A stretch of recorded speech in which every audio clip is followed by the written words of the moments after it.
Welcome everybody, and thanks for joining us. We're at University of Kent in Canterbury, and we're really excited and thrilled to be talking today to doctors, Dr. Coreyleewrenn and Dr. Kristof Dhont. And we're going to be having a chat with them about their books, which were published in December, both of them, I think, and just a bit about their work in Canterbury and what they've been up to in the past, perhaps, the stuff we can cover, and then anything that they might be up to coming up. So can we start with you, Corey? Dr. Coreyleewrenn. Marvellous. Now you're hang on, let me get this right. You're a lecturer in sociology, and it's the School of Social Policy, Sociology and Social Research, is that right? Yeah, basically. It's changed since I was here. It's about to change. It's about to change again as well. Law school's joining on with us soon. Oh, right, okay, that'll be interesting. Cool. So how long have you been, you moved over here last year, is that right? Yes, so I moved here January 1st of 2019, so I've been here a little over a year. And you've been, the last year or so, I know you've been all over the place as well. You've been doing a lot of conferences and travelling quite... Yeah, too much. I've been up to Sheffield and for an animal conference, all the animal conferences. New Zealand, I was in Christchurch, New Zealand. Went to New York, Barcelona. There's a critical animal studies conference there. All over the place. Yeah, amazing. New Zealand, maybe? Was that my imagination? Yeah.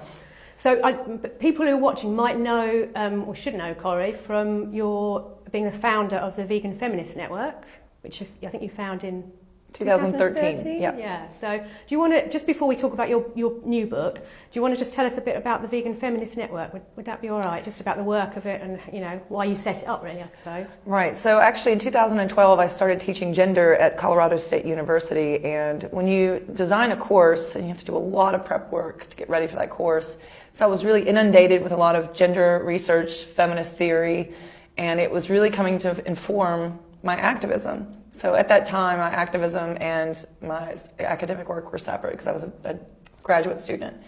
Of course, I had read Carol Adams and some stuff like that, but really getting down into this stuff on my own and getting exposed to different ideas, I realized, wow, there's a lot that's relevant to activism today, because Carol Adams, bless her, she's kind of like taken a back step from the movement and is not so much active in creating new theories and speaking with new activists and things like that.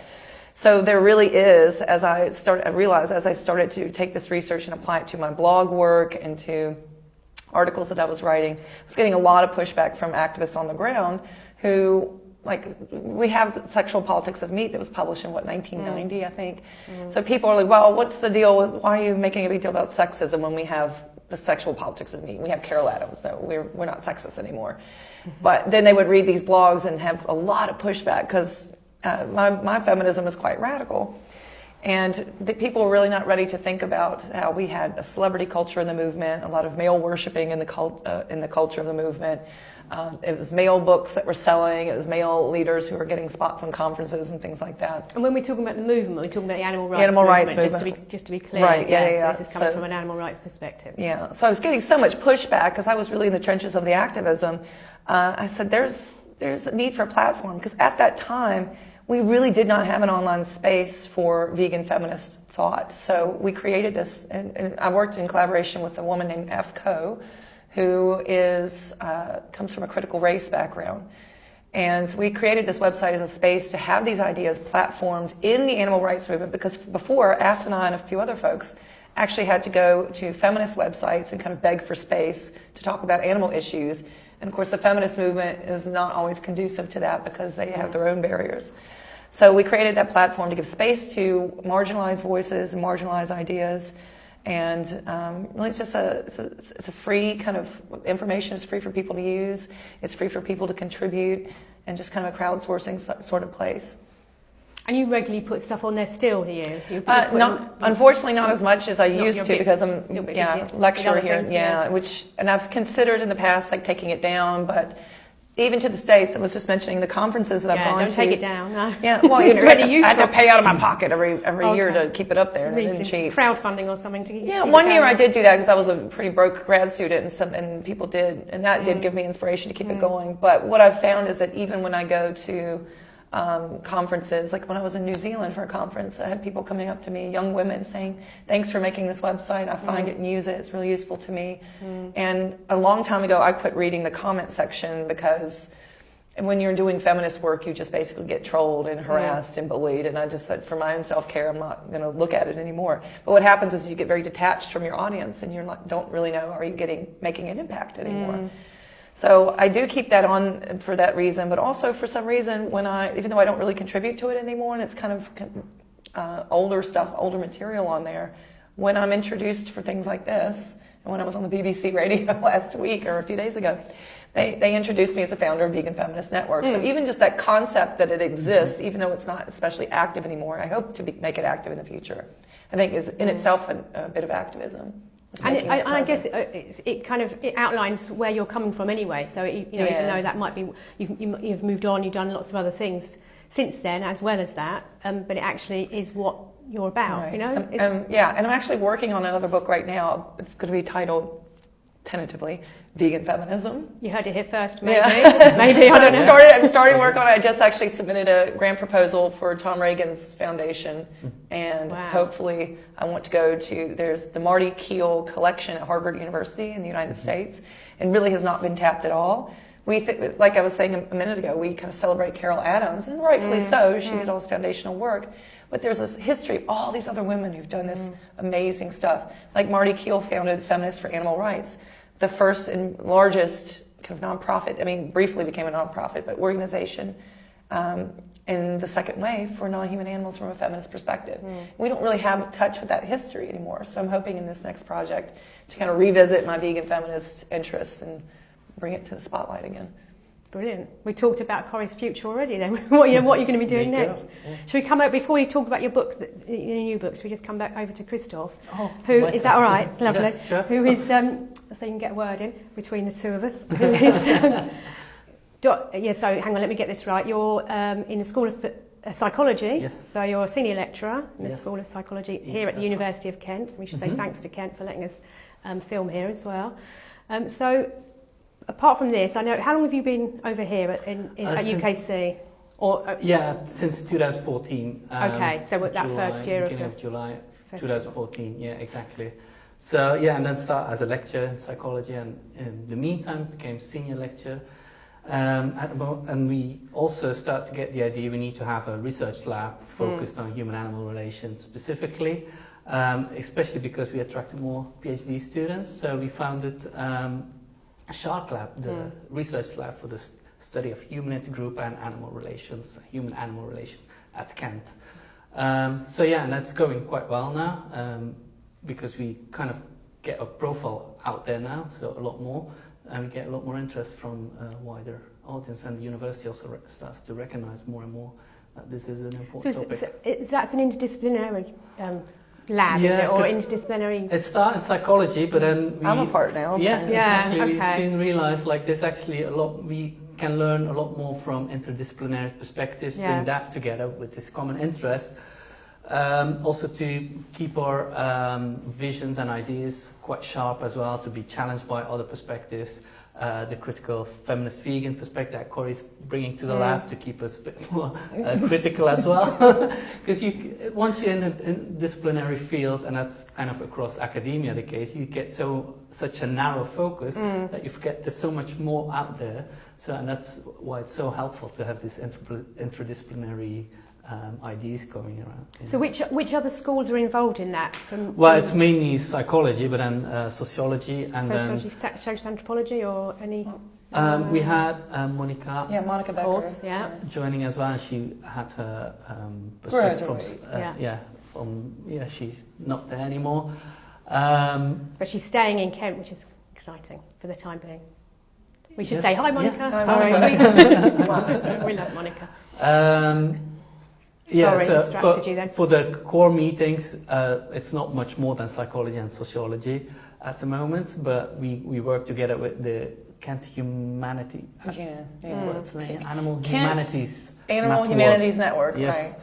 Right. We try to put up more and more seminars, like if we have visiting speakers together, just bring everyone in the same room there. So that I think that when I came to that It was here. I think you must have organised that. It was a I can't remember what it was called. Not a conference, but like there are a few speakers. One woman was from. No, it wasn't called a panel. It was kind of advertised internally, but actually then we shared it on a few of the Kent Vegan events. Oh things. yeah. Sorry, I can't remember people's names, and I should. But she was from Australia, so she was speaking about her work, and then you did have a panel. You remember what I'm talking about? Sorry. Symposium. Yeah, that sounds good. Symposium. The symposium with a panel. It was just an evening, wasn't it? Welcome to academia. It wasn't even Acronyms and ridiculous things. Yeah, she's running the podcast Knowing Animals, so she's quite well known there as well. And you've been on the podcast. Is that Siobhan O'Sullivan? Yes. She was here. Yeah, she was here. That was before I got here. Not that long before. Wow, okay. Yeah. So she gave a brilliant talk. I think that's when I first met you. And then there was a panel interdisciplinary panel making it. Because I thought there was someone involved in that from English. Yes. Okay. Yeah. Just thinking about the different people that you could pull into it. Okay. So anything coming up with Shark Lab at the moment? We have or at the moment or coming up. Yeah. Sorry. So the biggest thing that's coming up is the conference that we're organising. But before that, we have a visiting speaker. Corey knows a lot more about that because she invited the speaker.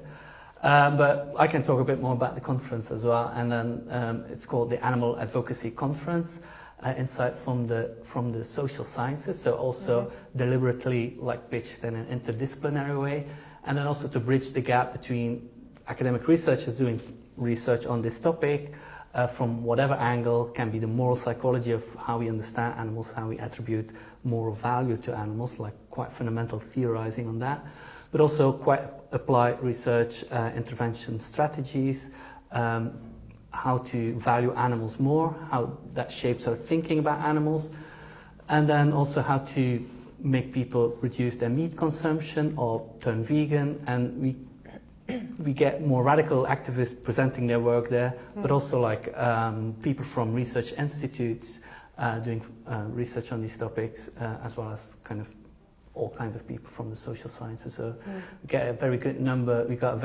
of submissions there to make it really work from an interdisciplinary angle.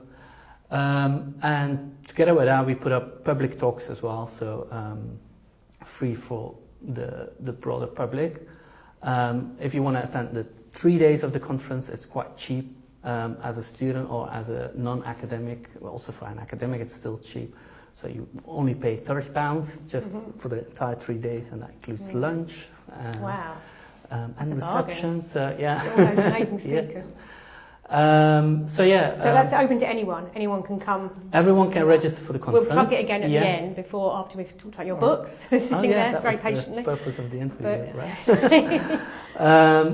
That's the big thing coming up, and it's quite exciting to see so much interest, and it's quite unique to see that interdisciplinary, but also that bridge between academia and advocacy and the animal rights movement coming together. It's exciting. Brilliant. I think I'm speaking at it still, but I'm not sure. I haven't submitted anything, so maybe I've missed the boat. No, you're. I am. Yeah. Okay. Yeah. I will. I just haven't submitted anything. You're on the list. Formal or official. Okay, let's go on to your books, because everyone's waiting to hear about those. Can we come back to you, Corey? Is that all right? This is your second book, am I right? Yes. I know you've both published lots of articles and papers, and There's something about a book. But there's a book, and this is your second, just Piecemeal Protest. Yes. So first things is this cover, this beautiful cover. It was painted by Linda Bell, who is a vegan artist living in New Zealand. I think a mom who just makes a living painting these beautiful things. So I always like to give that a shout out, support our vegan artists. But this book actually is, I have a third book that I've just submitted for publication, and I have the one that I've already done, but those normal book length. This took me almost 10 years, about 10 years to do, because this was it started as my dissertation project. And so basically, because I come at it as a social movement scholar, I'm very interested in the politics of mobilization and animal rights in America, Britain, Australia, Ireland. So basically, I went to the Tom Reagan Animal Rights Archive, which at the time had just opened in North Carolina, and I delved into just basically walked up to the librarian, went down there for a few days, and I said, give me the boxes on these different organizations, and sat down with these boxes full of dusty old papers, started sifting through them. What I was interested to see is I started in 1980, and I went on. I wanted to see what changes had happened to the animal rights movement as it entered the neoliberal era of austerity in the 80s and 90s. And we saw that really all these different social movements went through this, where they became nonprofits, where they corporatized, where they professionalized. And I was very interested, as a radical sociologist myself, I was very interested in what kind of effect is that having on tactics, goals, strategies, attitudes, imaginations for different futures. And what I found was that, with this longitudinal study, it gives you that breadth of knowledge, and be able to look back that perspective, and you can definitely see a significant compromising of organization after organization, straight across the board. So, for instance, the Vegan Society started off as a radical animal rights organization. It split from the Vegetarian Society and said that we are doing this for the animals. And it was Donald Watson and his folk were definitely very clear on that. Now, I just got my newest issue of The Vegan in the mail the other day, and I flipped through, and there was not a single picture of even an animal. It's all about green consumption and green, clean eating. And so that's the sort of thing that happens when a movement professionalizes, when a corporate, nonprofit charity professionalizes. They have to defang themselves and basically make themselves more palatable to foundations that fund them. Because once you get on that pathway of being a professional charity, you're now in that pathway locked in, where you now have to kind of keep putting energy into funding and funding and funding. But they're not going to fund radical grassroots activism. They're not going to fund radical veganism. In fact, I found some information from the Vegan Society in the United States, which is extremely anti-vegan, despite its name. And they even said that the founders in the interviews have said, we would change our name if we could, because we know we won't get any kind of grants if we call ourselves vegan. Really? Yeah, outreach. But multiple examples in this book of organizations as they became nonprofits, how they just went and abandoned and veganism. these are all animal-focused organisations. These are animal rights groups, yes. So you've looked. I know you're talking about being a social movement scholar. So have you looked as well, or previously, at other social movements, or other social justice? It's across the board. The feminist movement folks have published on that. Yeah. The gay rights movement, we see it. Okay. Yeah, so there's other publications. There's not too many publications on this concept of professionalization. And the reason why is because we kind of live in this capitalist logic now, where we assume that getting like a corporation, becoming bureaucratic, growing, getting more money and wealth, that's when it's going to equate to the ability to change society. But as a sociologist, I would argue that actually feeding into the capitalist system, basically capitalism is profitizing off of social justice. So they're actually feeding into the system. I've got a phrase for it, bums on seats funding, I called it, because I used to run a social enterprise, or I still do actually, but I used to run a social enterprise with in social justice movement, and that was the pressure that it was pretty small. It's still pretty small, but it had quite a loud voice. But that was the pressure. Don't know, I'm surprised. At the time, was to say, well, actually, this is what we do, this is our mission, this is what we want to do, this is how we believe the world should be. But if we did a little bit of that, we could get more funding, because, and that's what was happening. That wasn't as long ago as the 80s, I'm not quite that old, but it was kind of late 90s, 2000s. It was happening that other organisations were just it was all about growth, getting bigger, bigger. How can we, just like you see in the rest of the kind of capitalist model, basically. So, there are still, I think, those organisations in social justice, that are still stuck, clear on their mission, but very difficult to get that big amount of funding. Social justice itself is very underfunded, so the pressure is really, really on. Basically what had happened is in the 1960s and 70s, when you had this grassroots radical mobilization taking off across the world, the governments would come in and very harshly repress, like come in with dogs to attack and high-power hoses to knock people over, police beating people. And so what they found was that, this is going in people, at the time we had televisions and mass media, and people are seeing this and being shocked by it.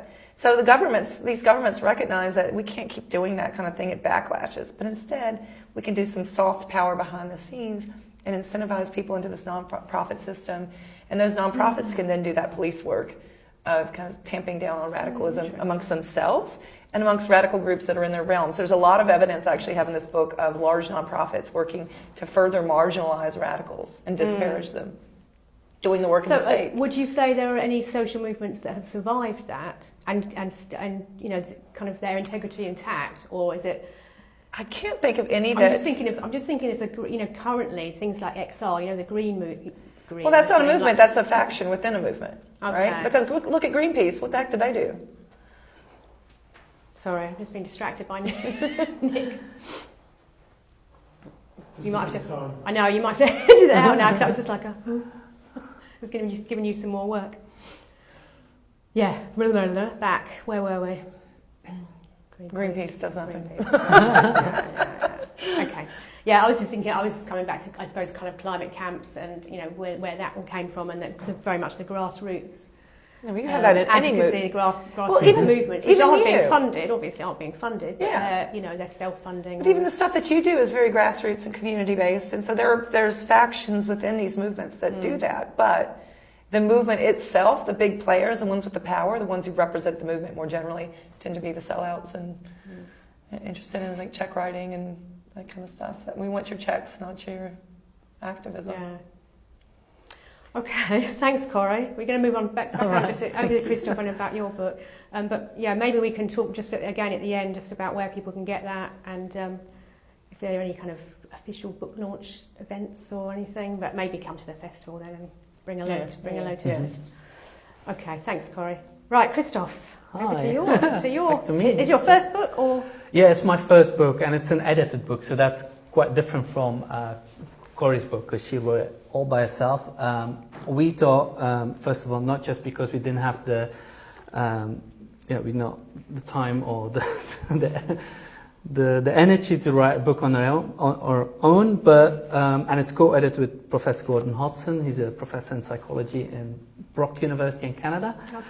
And so the idea came up that we need to write a book on this topic, and we first thought about our core discipline is social psychology, and there's a booming movement there now doing more and more research on this topic of human-animal relations, the psychology of veganism, vegetarianism, meat consumption, and all these complicated relationships we have with animals.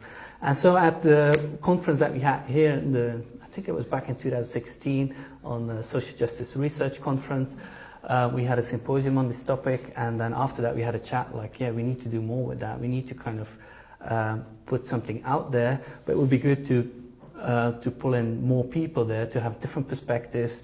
And part of it, first we would think about, let's make it a social psychology academic book, but then it seemed much better to also get players from the animal rights movement and the animal advocacy movement. And that turned out quite well, and then also more interdisciplinary perspectives. We have people from sociology, from the ethics, philosophical point of views are represented there. We also have Karen Adams in the book. And we were very excited to start, first of all, invite these people, and then especially when they said yes, that they just wanted to contribute to the book.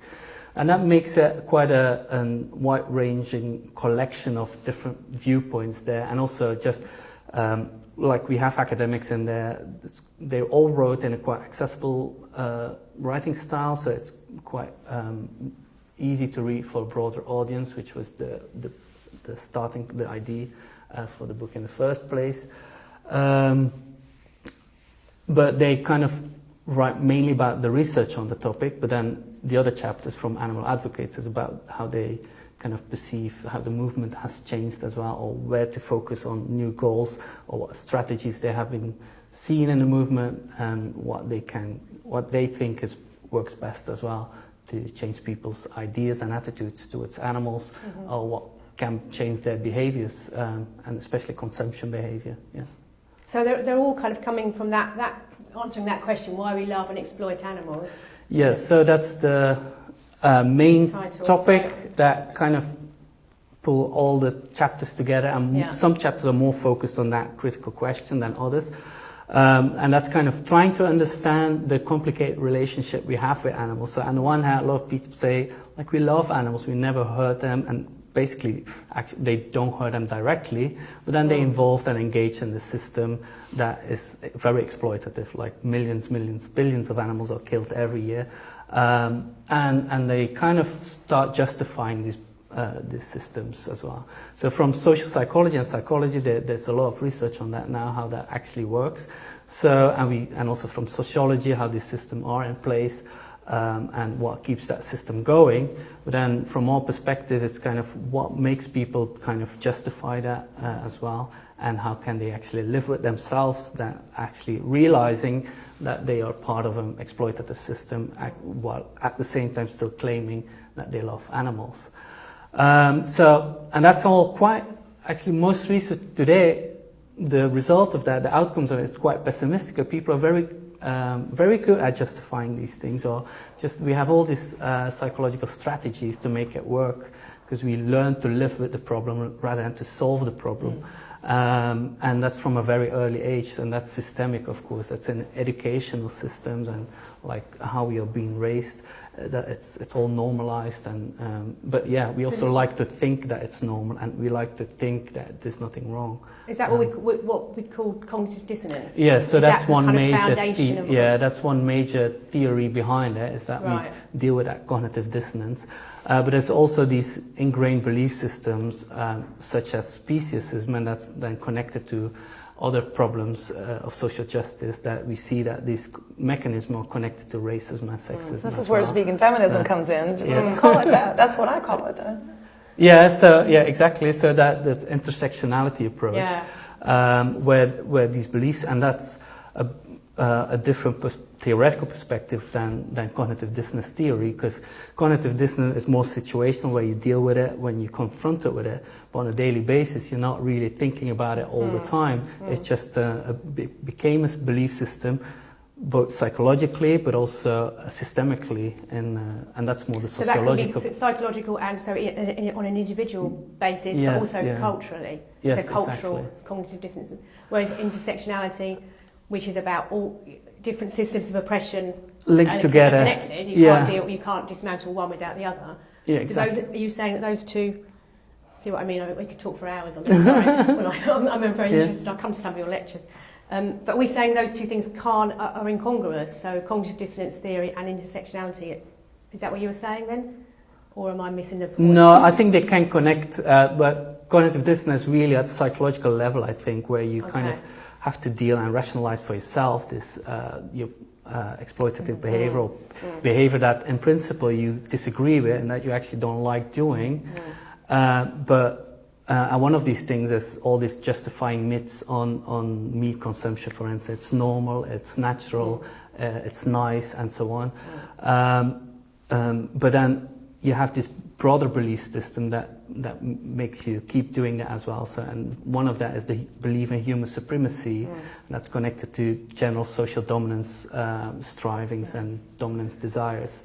And there's a few of these beliefs are quite natural tendencies in people to have, and people really vary in the degree to which they have this personality trait or this ideological desire to dominate others, or also at group level. But you see, once you have that ideological concept, that psychological construct driving speciesism, it's also the root of other kinds of oppression. So that's kind of within yourself, within individuals, kind of a core mechanism that predicts all these kinds of negative attitudes towards outgroups, including animals, including women, marginalized group, minority groups, and so on. But isn't that the basis of divide and rule anyway, though? So it's not necessarily that your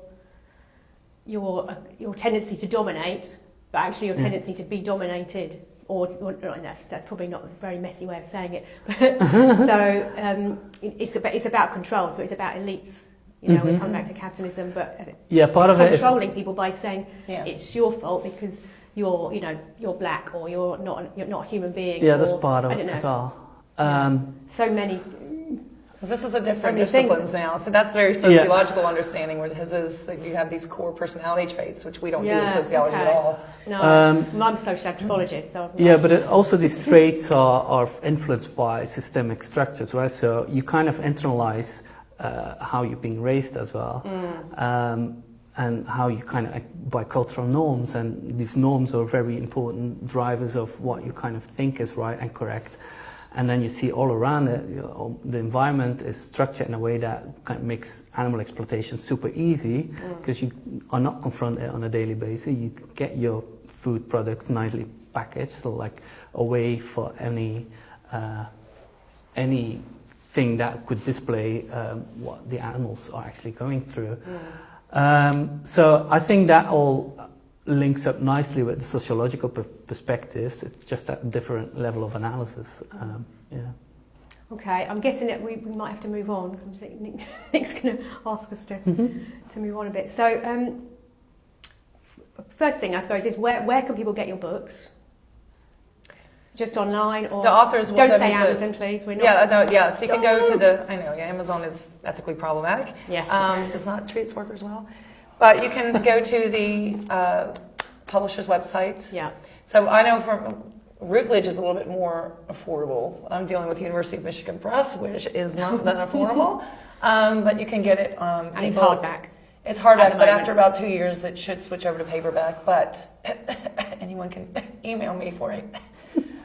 Okay, so people can get in touch with you anyway. If they want and more we can information. chat about books and you've both got social media. You've both got Facebook. You're publishing stuff on Facebook, mainly Facebook or Twitter as well. And you can follow me on Twitter, which is quite like in academia quite popular now. It's a bit more highbrow Twitter, isn't it? I always think. Yeah, and then on Facebook as well. But my book, Why We Love and Exploit Animals, is also available through Routledge, the website, and I have copies in my office as well. And we will distribute them through the different events that are coming up. We also will get in touch with organizations to have them in their stalls at festivals and where we can. We'll definitely have them at our festival on the 2nd of May. People already know that. And the conference, we'll just come back to the conference, just to remind people when that's in June, the 24th to the 26th of June, here on the Canterbury campus in our psychology building, King's College. And where's it advertised at the moment? Can people sign up, get tickets now already? Yes, they can register on the website. It's just Google it, really. It's Animal Advocacy Conference at University of Kent. And then the website is very similar to that name. So it's Animal Advocacy with the Kent stand-up web address. You can sign up, and then you can click through the registration page to come to the conference. So everyone is welcome there. That's exciting. I think that's the first, I'm assuming that's the first kind of a conference of its kind at UKC. Yeah, definitely. I don't think, as far as I know, there's not been anything like it. So that's really I don't think there's anything like it, really, with that approach that we have. So I think we can rightly say we're the first doing this type of conference. There are similar conferences. You have the critical animal studies conferences, but that's kind of within academia more. That was the thing I came to, critical animal studies. It was a critical animal studies talk.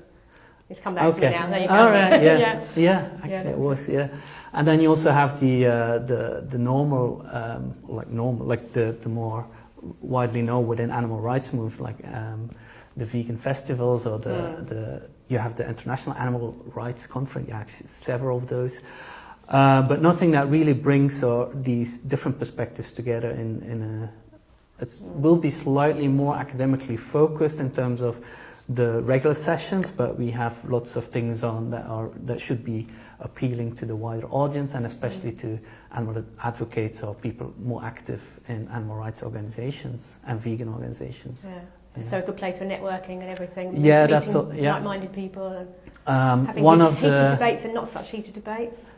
Well, we need to have a debate on these issues, right? Like and in a constructive atmosphere, and Absolutely, to see how to work together and how to move forward, and where we can find links.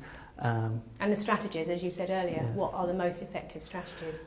So we we all want to see achieved, which is a vegan world. Yeah, exactly. So that's one of the main topics of the book, and we asked every writer as well, author, to discuss this at the end of the implications of your findings for animal advocacy, and basically a lot of the answers there were like, we actually don't know yet, because most of the strategies that we've been using seem to kind of either problematic or just you have these psychological strategies among people when even if they change attitudes, they won't change their behavior necessarily. So there's still a lot of work and research to be done on that topic.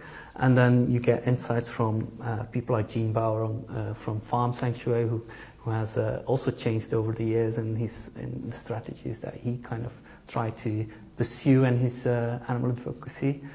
So I've got loads more questions, but I know we have to go. Do you want to just say just one last thing about each of you, about your books? Maybe something, there's lots of information in there. It's about strategies, about how we're going to move forward, but thinking about the future and hope, really.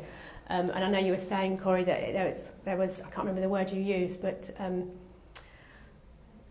kind of depressing reading, really. But actually, what are you seeing at the moment? Actually, is giving you hope for where we want to see this ending. So one thing I did see in my research is that although these organizations have really marginalized radical voices, which is where the vegan stuff is at, the real hardcore animal rights, animal liberation stuff is. Although we see a suppression of that, we're also seeing that, especially in this age, digital age, where we have more access for people from those marginalized spaces to enter the discourse, they're now starting to have an impact on those large organizations. So even the most conservative ones are now starting to reflect new changes in the grassroots kind of mindset. So for people who are watching who are radical, who are vegan, and you want to see all animals liberated, and you do get depressed that we're not seeing from our movement enough pushing forward, you can have faith. If you keep at it, it might not be a very popular opinion because it's radical, but it's hope for change. I actually have seen it documented. But maybe the mainstreaming of not veganism but plant-based eating, there might be something positive out of that, or in terms of actually more people are. If there's an in, well, people, the Vegan Society, people's eyes can be open from within. Anyway, that's a whole nother. That's the debate. That's the debate, and that's probably a whole PhD or probably a book thicker than that. But anyway, so there's hope. We've got it's not a completely depressing book. And there's things like this, people like you are writing books like this, which is amazing. And there's conferences and there's stuff going on. There's festivals. So it is happening. Yeah. So Antonio Gramsci is a political sociologist from the early 20th century. One of my favourites. Yes. Okay. And his suggestion was we need to create a cultural kind of a counterculture, a counter hegemony, and that's what we're doing here. Exactly. We're creating a new norm. And since I've moved to the UK, how normal veganism has become, that's what gives me hope. Yeah. Exactly.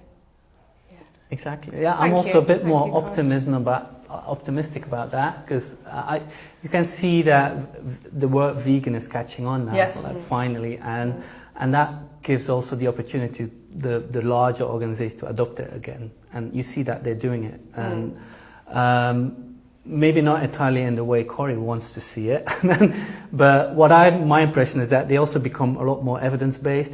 They kind of measure what the impact there is, and this is where research comes in, where our role can be bigger as well. Like how can we provide evidence-based strategies to improve the working of these organizations, small organizations or bigger organizations, and you see also that some of these bigger organizations also approach grassroots activists a lot more now, or they give basically money to smaller organizations to grow as well. So there's a lot more interconnection between the big and the small organizations. So I'm quite optimistic now, and they become more diverse. It has been a debate in the past 5 years. It's finally kind of happening slowly but surely, where the key players become more diverse, not just wild males.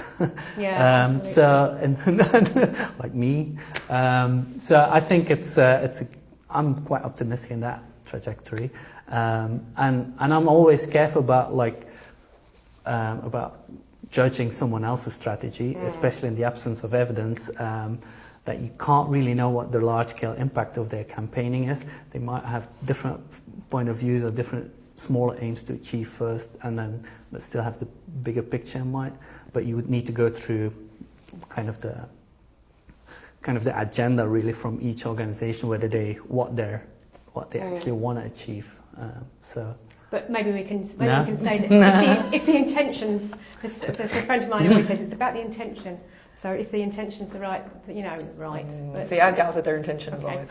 So we're not getting into we'll have to come back. We'll have to come back, exactly. Nick. We'll have to come to our conference. Come to our conference. Well, we're going to be filming, hopefully. Hopefully, we're still going to be able to film because Nick's got a new attached job. to that ideas, what is your target audience if you want to only reach out to a small group of people to veganize them entirely? You might actually talking to a very small group of people that you actually reach your aim. While you want to really reach out to the mass, you might think about more strategic messaging and depending on your target audience. But again, that type maybe there's that radical grassroots, bottom up, if you like. Not really like that, but bottom up, but counterculture, which is growing and growing. Yeah, and there's that top down mass. I don't know, Greg's sausage roll. But it's kind of getting in there, and people are going. But even Veganuary, I hadn't thought about that. I was actually quite. So maybe if the two are kind of, this one's influencing this one, which it certainly is. This one wouldn't be happening if there wasn't, the counterculture, the people saying this isn't good, it isn't right. It wouldn't have happened, would it? It's not, I know it's about money, but it wouldn't. So the two are just. That's my hope. I wouldn't see them as. I don't see them as bottom opposite at all. I think there's some. Of course, tensions between some of these approaches, but I see a lot more room for collaborations and working together. So bottom-up movement building that can be more grassroots, and then also like more professional organizations trying to influence policy more directly, or through organizational campaigning. That where you need more resources and need more strategic thinking to make bigger contextual changes in the short term. It's the intention. Yeah. Marvellous. Thank you. Thanks so much for joining us and going a bit over time. Thank you Thank you for inviting us. Yeah, it was really nice of you. Yeah. And we'll see you again at we'll see you again at the festival. Well, probably the market, but hopefully before then. Definitely more the festival and then the conference. Brilliant. Right. Dr. Wrenn and Dr. Kristof Dhont. Thank you very much. Thanks, Jo. Over and out. Thank you.